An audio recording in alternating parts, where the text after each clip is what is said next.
Nellore rural నియోజకవర్గంలో ఉన్న ప్రభుత్వ సర్వజన వైద్యశాలలో 108, 104 వాహనాలను నగర ఇన్ఛార్జి మేయర్ పోలుబోయిన రూప్ కుమార్ యాదవ్, టీడీపీ నాయకులు కోటంరెడ్డి గిద్దర్ రెడ్డి పరిశీలించారు. ఈ సందర్భంగా ఇన్ఛార్జి మేయర్ రూప్ కుమార్ యాదవ్ మాట్లాడుతూ, కూటమి ప్రభుత్వంపై బురద చల్లడం సాక్షి దినపత్రికకు అలవాటుగా మారిపోయిందని, నెల్లూరు జిల్లాలో ప్రజలకు 108, 104 వాహనాలు అందుబాటులో ఉన్నాయని, దుష్ప్రచారాలను ప్రజలు నమ్మవద్దని ఆయన తెలియజేశారు. అనంతరం టీడీపీ నాయకులు కోటంరెడ్డి గిద్దర్ రెడ్డి మాట్లాడుతూ, 108, 104 వాహనాలపై దుష్ప్రచారం చేయడం ఖండిస్తున్నామని, కూటమి ప్రభుత్వం ప్రజల ఆరోగ్యం కోసం అన్ని విధాలుగా ప్రత్యేక దృష్టి పెట్టి ప్రజలకు అండగా నిలిచిందని ఆయన పేర్కొన్నారు. మొబైల్ ఐసీయూ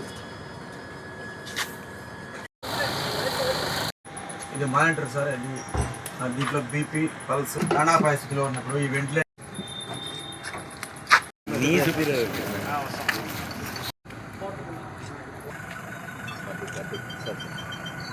కూటమి ప్రభుత్వం అధికారంలోకి వచ్చిన తర్వాత గౌరవ ముఖ్యమంత్రి నారా చంద్రబాబు నాయుడు గారి నాయకత్వంలో జరుగుతున్న ఈ ప్రభుత్వంలో అన్ని వర్గాలకు సంక్షేమ పథకాలు, అదేవిధంగా అభివృద్ధి పనులు ఎప్పుడూ లేనంతగా ఈ 19 నెలల కాలంలో ఎన్నో సంక్షేమ పథకాలు, ఎన్నో అభివృద్ధి పనులు జరిగాయి. ఏమి మాట్లాడాలో తెలియక, ఏమి రాయాలో తెలియక సాక్షి దినపత్రికలో ఇష్టం వచ్చినట్టు, లేనిది ఉన్నట్టు, ఉన్నది లేనట్టు ఈ విధంగా వాళ్ళకి రాయడం అలవాటుగా మారింది.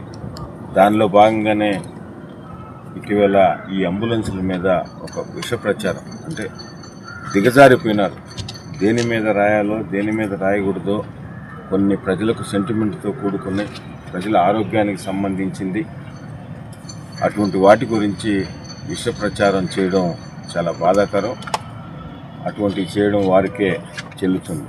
ఒక దాని మీద కాదు, మామూలుగా ప్రభుత్వం మీద ఏదైనా మాట్లాడాలంటే, ఏదైనా ప్రజల దగ్గరికి పోయినప్పుడు ఏమన్నా తప్పులు ఉంటే వాటి గురించి చెప్తే సరిదిద్దుకున్న దానికి ఈ ప్రభుత్వం ఎప్పుడూ ముందుంటుంది. అలా కాకుండా మా ఇష్టం వచ్చినట్టు మేము చెప్పింది జరగాల, లేకుంటే ఏదో ఇష్టం వచ్చినట్టు రాయాలా అనే ఉద్దేశంతో ఇది రాయడం నిజంగా కూడా చాలా బాధాకరం. ఈ ప్రభుత్వంలో గౌరవ ముఖ్యమంత్రి నారా చంద్రబాబు నాయుడు గారు కానీ, ఉప ముఖ్యమంత్రి పవన్ కళ్యాణ్ గారు కానీ, యువనేత నారా లోకేష్ గారు కానీ అన్ని రంగాల్లో కూడా ఒకటని కాదు, అటు ప్రత్యేకంగా ఆరోగ్యం పైన, సంక్షేమం, అభివృద్ధి, అదేవిధంగా ఎలక్ట్రిసిటీ ఛార్జెస్ సంబంధించిన అన్ని రంగాల్లో కూడా ప్రజలపైన భారం పడకుండా చేస్తున్న ఈ మంచి ప్రభుత్వంపై బురద చల్లడం అలవాటుగా పెట్టుకున్నారు. ఎవరు కూడా ప్రజలు నమ్మే పరిస్థితులు లేరు.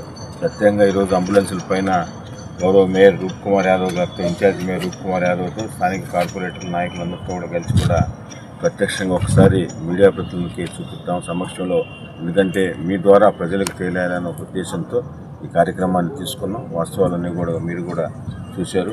ఇటువంటి ఎవరు నమ్మరని, భవిష్యత్తులో ఏదన్నా మనం రాసేటప్పుడు ప్రజలకు సమాధానం చెప్పే పరిస్థితుల్లో ఉండాలని కూడా వారికి సూచిస్తారు. ఈ మధ్య సాక్షి దినపత్రికలో 108 మూలబడిపోయి ఉన్నాయి, కూటమి ప్రభుత్వం వచ్చిన తర్వాత అత్యవసర వైద్య సేవలు అందించేటటువంటి 108 దుస్థితి ఏ విధంగా ఉందో చూడండి అని చెప్పి కొన్ని ఫోటోలు ప్రచురించి ప్రజల యొక్క ఆరోగ్యానికి సంబంధించి ఈ కూటమి ప్రభుత్వంలో ఎలా ఉందనేది దుర్మార్గంగా అబద్ధాలు ప్రచారం చేయడం జరిగింది.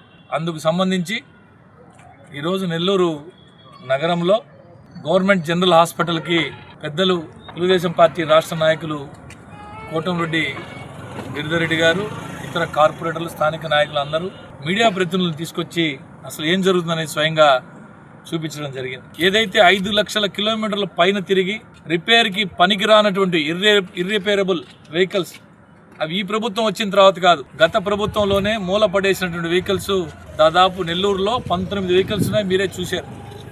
అవి ఎందుకు పనికిరానివి అని చెప్పి 5 లక్షల కిలోమీటర్ల పైన తిరుగున్నాయి, ఇవి ఎందుకు పనికిరావని నిర్ధారించి అవి మూలను పడేయడం జరిగింది. అటువంటి వాటిని ఫోటోలు తీసి ఈ విధంగా ఉందని చెప్పడం ఎంతవరకు సమంజసమో ప్రజలందరూ కూడా గమనించాలని చెప్పి సందర్భంగా తెలియజేస్తాం. కూటమి ప్రభుత్వం వచ్చిన తర్వాత ప్రజల యొక్క ఆరోగ్యం మీద ప్రత్యేక దృష్టి పెట్టి ప్రజల ఆరోగ్యం కోసం కావాల్సినటువంటి అన్ని రకాల చర్యలు తీసుకుంటా ఉంది. ఇప్పుడు అందులో భాగంగా మీరు చూసాం కొత్త ఇప్పుడు ఈ కుటుంబ ప్రభుత్వం వచ్చిన తర్వాత 108 అంబులెన్స్ ఎలా ఉందో మీడియా మిత్రులందరికీ కూడా ప్రత్యక్షంగా చూపించాం. అత్యాధునిక మొబైల్ ఐసీయూ లాగా చేయదగి పనికొస్తాయనుకున్న వాటికి రిపేర్ చేయించి పనికిరాని వాటి స్థానంలో కొత్తవి తీసుకొని వచ్చి ప్రజలకు కావాల్సినటువంటి ఆరోగ్యపరమైన అవసరాలు తీర్చేదానికి కూటమి ప్రభుత్వం ఎప్పుడు ముందుంటుందని చెప్పి బాబు గారి నాయకత్వం, చంద్రబాబు గారి నాయకత్వంలో, పవన్ కళ్యాణ్ గారి నాయకత్వంలో, నారా లోకేష్ గారి నాయకత్వంలో ప్రజల యొక్క ఆరోగ్యం పైన ప్రత్యేక దృష్టి సారిస్తున్నామని చెప్పి ప్రత్యక్షంగానే చూపించాం. ఇప్పుడు ఎలా ఉందో నెల్లూరు జిల్లాకు సంబంధించి 38 మండలాలుంటే 39 108 ఉన్నాయి. ఎవరైనా వచ్చి చూసుకోవచ్చు, ఏ పత్రిక వారైనా వచ్చి చూసుకోవచ్చు, ఏ పార్టీ వారైనా వచ్చి చూసుకోవచ్చు. మండలానికి ఒకటి చొప్పున ఈ 108 ఉన్నాయి. ఇవి కాకుండా ఒకటి నియోనాటిల్ 108 వెహికల్, అంటే పురిటి బిడ్డలకి ఎక్కడైనా అత్యవసర పరిస్థితులు వస్తే వారికి సేవల నుంచి దానికి ప్రత్యేకంగా అది కూడా నెల్లూరు జిల్లాలో అందుబాటులో ఉంది. ఈ విధంగా ప్రజల ఆరోగ్యం మీద ప్రత్యేక దృష్టి పెట్టి ఆంధ్రప్రదేశ్ని ఆరోగ్యాంధ్రప్రదేశ్గా మార్చాలని మంచి ఆలోచన చేస్తున్నటువంటి గౌరవ ముఖ్యమంత్రి గారికి, కూటమి ప్రభుత్వానికి వీలైతే సహకరించండి తప్ప దుర్మార్గపు ఆలోచనలు చేయడం, దుర్మార్గపు ఆరోపణలు చేయడం మంచిది కాదని చెప్పి ఈ సందర్భంగా తెలియజేస్తాను.